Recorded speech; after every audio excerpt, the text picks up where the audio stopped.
Thank you. Thanks for having me. That was you. That was you and Cedric the Entertainer right there. It was, and it's funny. It's a very serious and somber movie that I love, but it is hard to find a funny moment, and you found it. Yeah, we found the one because this Mind is it not. out. Just do not let the presence of Cedric the Entertainer lead you astray. This is a very serious movie. You play a priest in upstate New York, in a small church who is having a crisis of faith. Exactly. Yeah, whereabouts does the crisis come from? It comes from counseling a young man who is experiencing a severe depression about what's happening with the environment. And I play this priest who takes his crisis really seriously, and hilarity begins there. The laughs ensue. Yeah.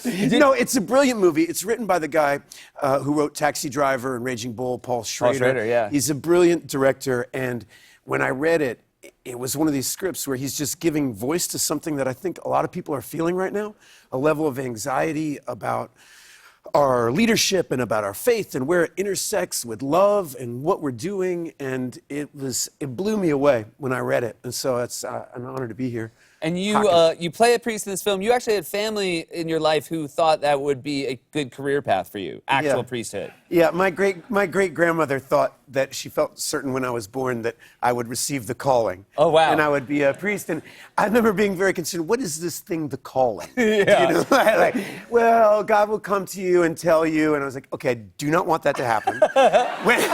when will that happen? Well, in silence. I was like, okay, I'm avoiding silence at all costs.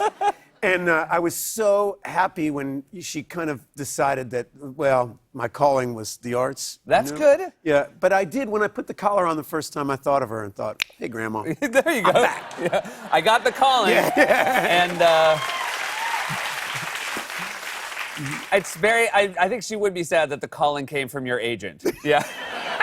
Good news, Ethan, you're a priest. Yeah.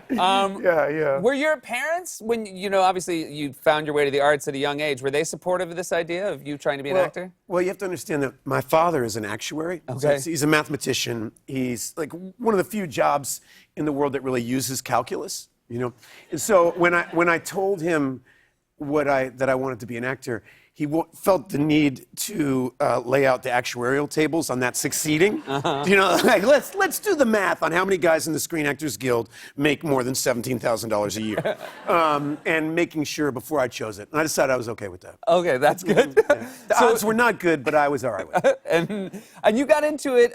You got into it very young. And now, I mean, I've certainly been aware of you.